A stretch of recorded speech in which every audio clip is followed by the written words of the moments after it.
And I'm going to call the meeting to order at 6:30. Oops, there's Carol playing. 6:30 on April 13th.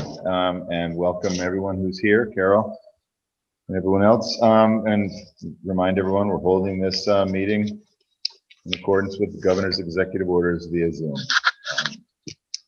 And the first item on the agenda is to approve of the regular meeting held on March 23rd, 2021. I'll make a motion to accept the minutes of March 23rd, 2021. I second that. All those in favor? Aye. Okay, that motion carries. The next item on the agenda is a COVID-19 update from CRAD, but I don't see them here yet. So we'll move on and come back to them when and if they show up. And just to make sure, I'm going to make Joyce a co-host so I don't leave them waiting if we're in the middle of something. So Joyce can let them in. Okay. Next item is the audience of citizens. We have two citizens here. Carol, thank you, from the Ethics Commission. Good to see you. And Elizabeth Reinhardt from the newspaper. Any questions or anything from the audience of citizens? No, but it's good to be here. It's good that you're here. Oops, here's Jane. And Carol, I hope that I sent you an email today. Did that work? I have been out of the office for the past 2 days, so I have some catching up to do tonight. Okay. Please let me know immediately if it didn't work. It was All right. a struggle for me to try to figure it out. So Thank you. didn't I get it think to you. I promised you something and I can't remember what it was. Oh, I don't remember either. Okay. Moving on from audience of citizens, we have a tax refunds from the tax collector.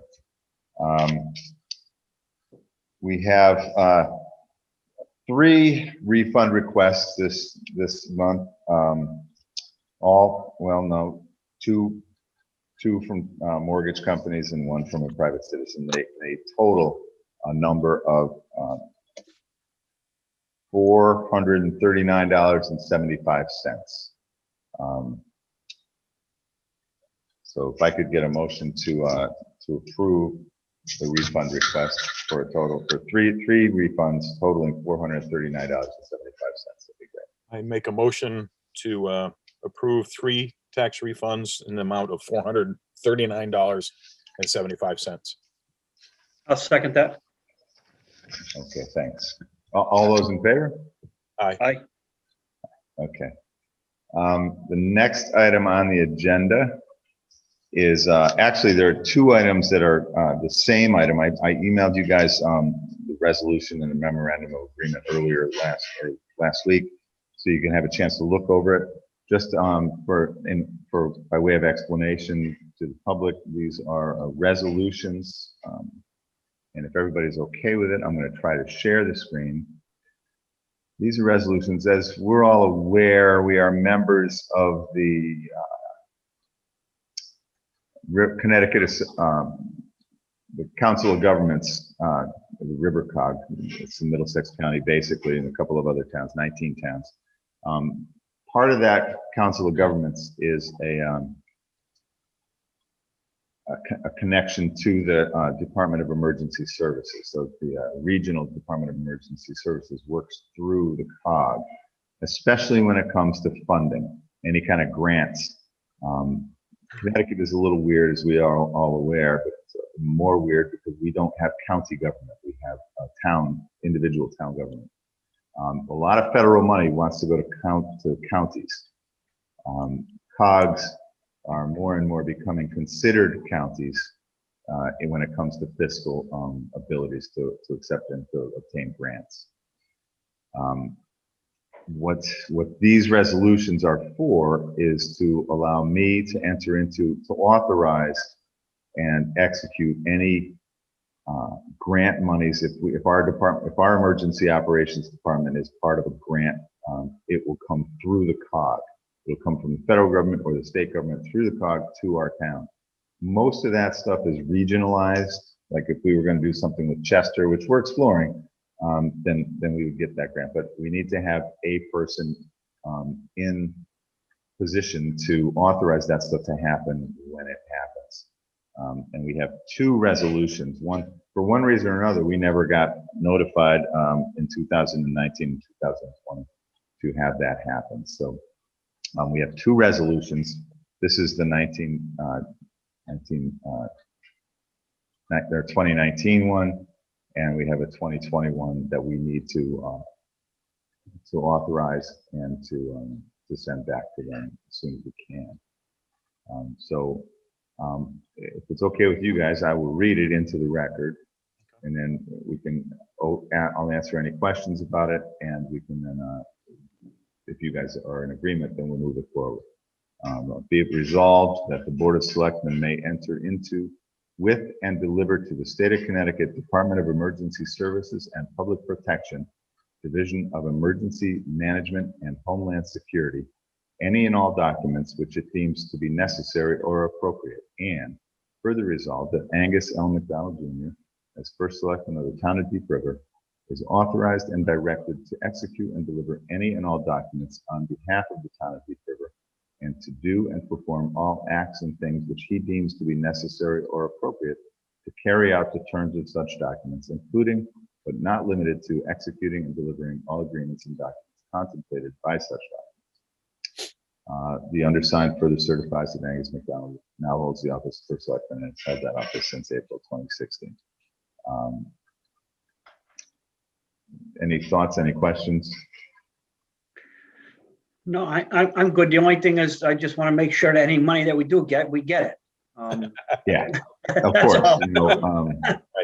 What this kind of thing is for is it what we're looking at with Chester is a possibility to get a trailer, so that during emergencies like ICASIS or a hurricane, any other hurricane that comes through or something, we'll have a trailer that we can move to locations where we need to have all the equipment necessary to run the operations from that trailer. That's the kind of thing that we would make the grant application. It would kind of be a boomerang kind of. We would run the application through the COG up to Demis, to the feds, and then if it's awarded, then monies would come back through the COG to us. There's no handling fees. All that comes along with our agreement to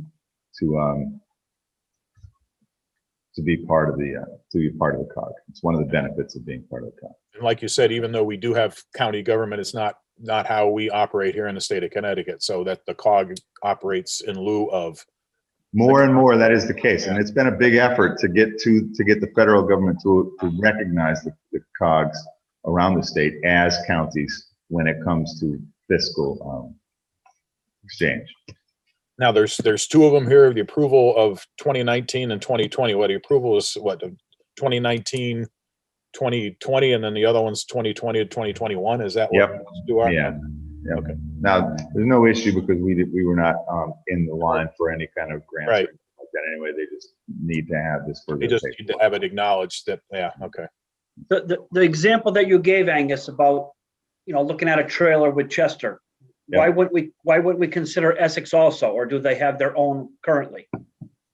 We may consider Essex, and this, no great shakes one way or the other. Chester and Deep River are closer fiscally than Deep River and Essex are the three.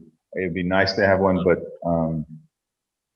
I don't know if they have one or not, but right now I know the two, Chester and Deep River, are working together. I just didn't know if it would be more beneficial if they would give us the money quicker if we had 3 towns involved in it versus just 2 towns. I don't know. I'm just. It won't come quicker. These are grants like most grants I'm learning. These grants come available at certain times of the year. We did try to work with Essex and Chester with radios for new radio situations for our public works and for our emergency fire and ambulance. That grant did not get awarded, but it's that's the kind of thing that we try to work all 3 towns together as much as we can. The trailer circumstance is just one that I know. Yeah. Okay.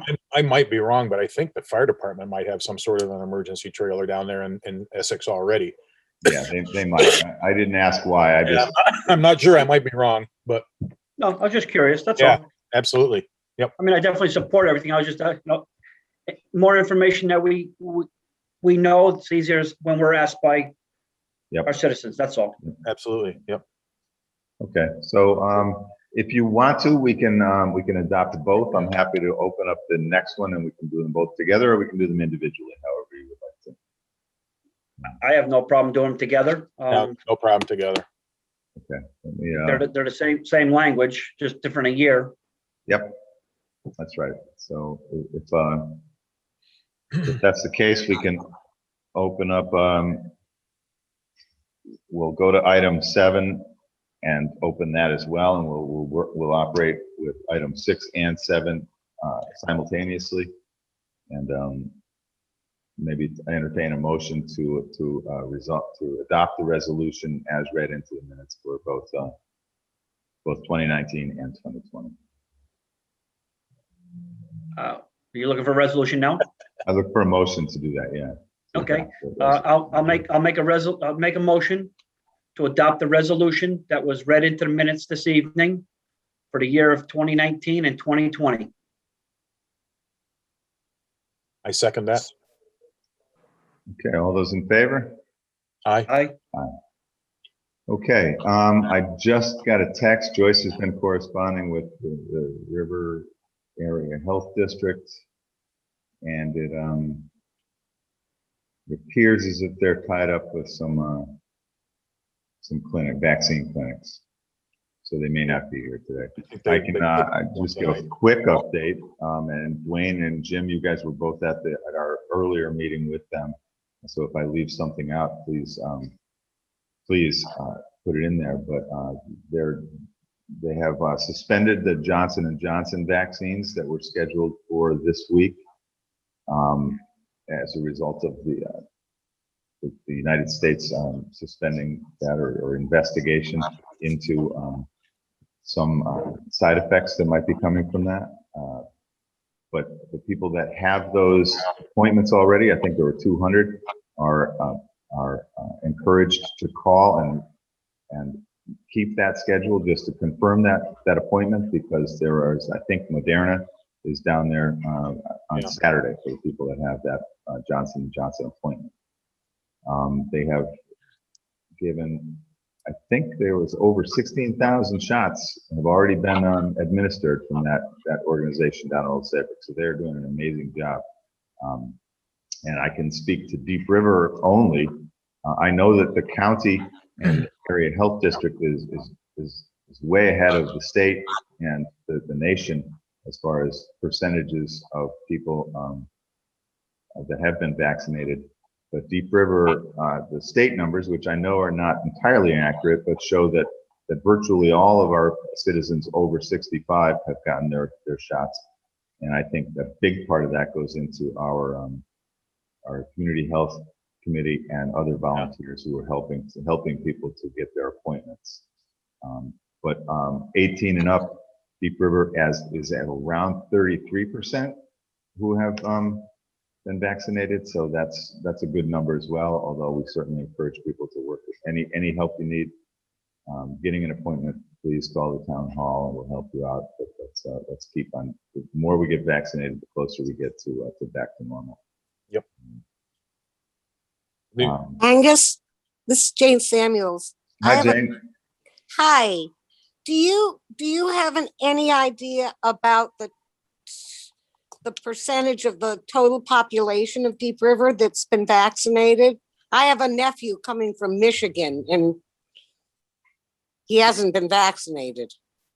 So far as I can tell, like I just said, the people 18 and up, which is all that are eligible in Connecticut right now, it's around 33%. That number is old. That was from middle of last week. So I haven't seen this week's report. Can my nephew get a shot? He's hasn't changed his residency yet, but he will. Is he, I can't answer that 100%. If he's going to be here for 6 weeks or more, he probably can.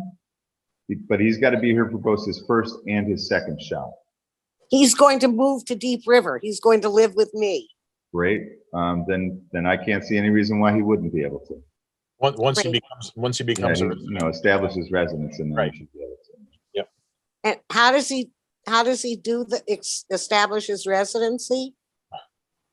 I would Change The- your motor vehicle, your license to Deep River.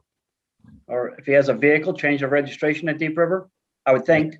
I think Yeah, those those are the things, establishes, get a bill mailed to him. I would be reckless to tell you that I knew all of the ways to do that, but Dwayne just gave you the two that come to my mind right away. Become a registered voter. Yep. Yeah, want him to do that. Those are the things that pop to my head quick, to be, Great. Thank you. Thank you both all very much. You're welcome. thanks, Jane. I only have one thing, Angus, when it comes to the CRAD, I watch social media and people are giving, and its credit is due to the town of Old Saybrook.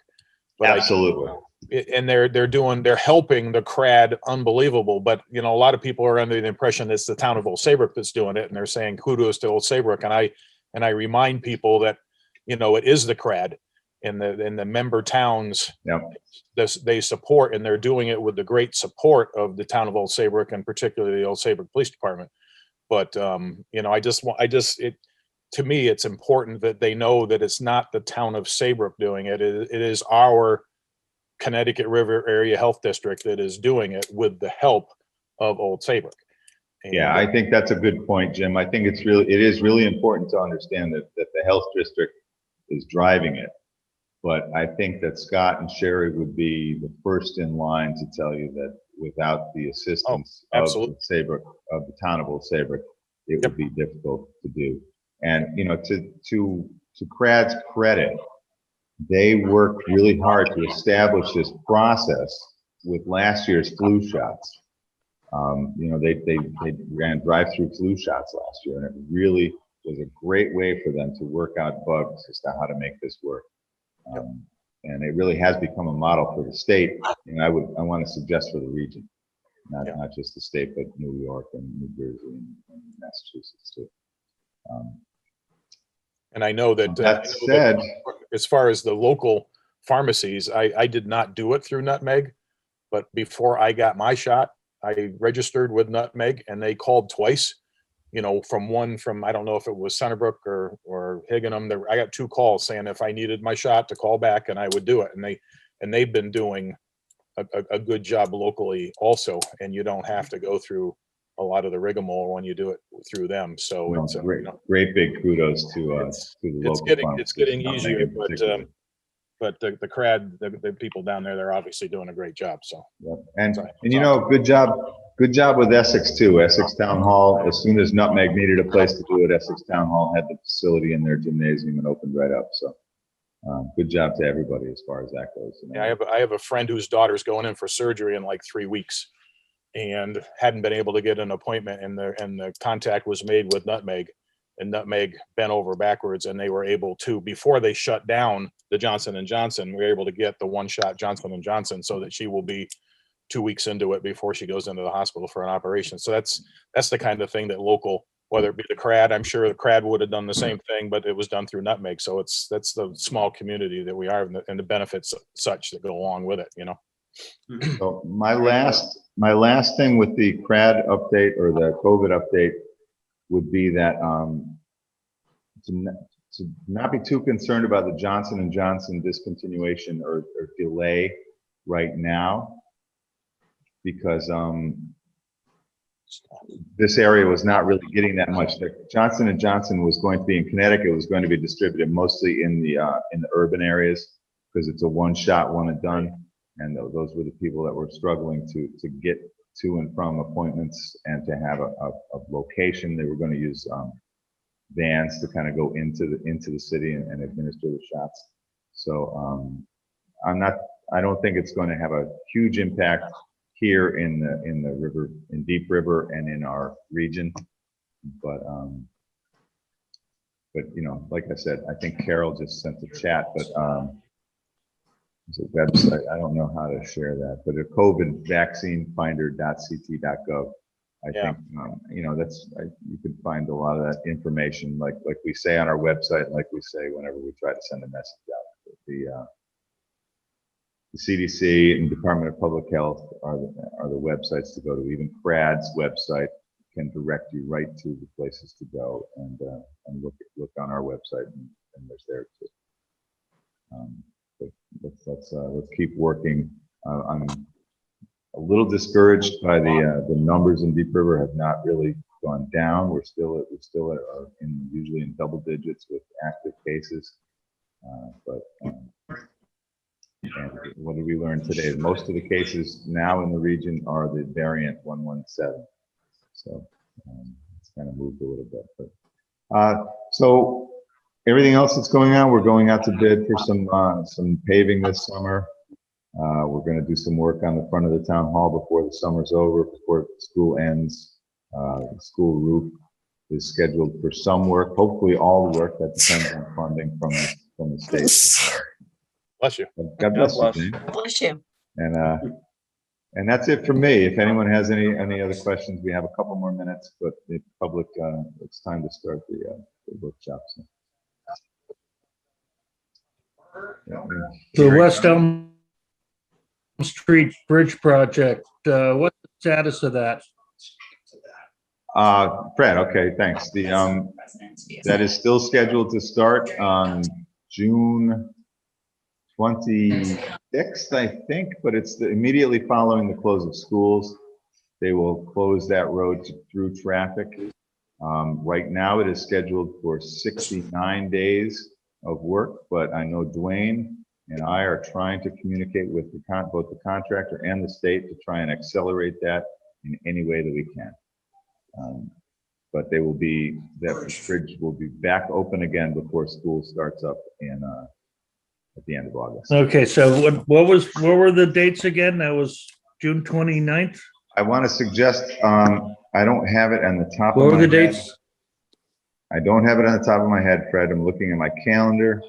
I think it's the first day after school closes, Fred. I don't The know first the day after exact. school, I want to say it's June 24th, but it might be a little bit later than that. I'm not sure.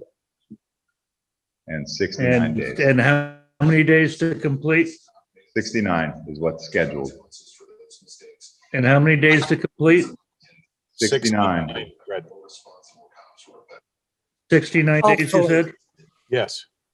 All right. See if you can get them to fill in those rumble strips while they're repaving. It's really brutal. You know what, Fred? That was part of the conversation. I don't know that they will, but we're gonna try. We're continuing to try. It's brutal. It's brutal here. I understand. I know that it is. Fred, may I have your last name, please? Fred Jordan. Jordan, Jordan. Thank you. Okay. You're welcome. That concludes our adjournment or our agenda. So if anyone has anything else, we'll move right on to an adjournment motion to adjourn. I make a motion, we adjourn at 6:54. I'll second it. All right. All those in favor? Aye. All right. Thank you all. Thank you very much. Thank Thank you. you for coming, Thank you. Jane. Good to see you. Good to see Fred.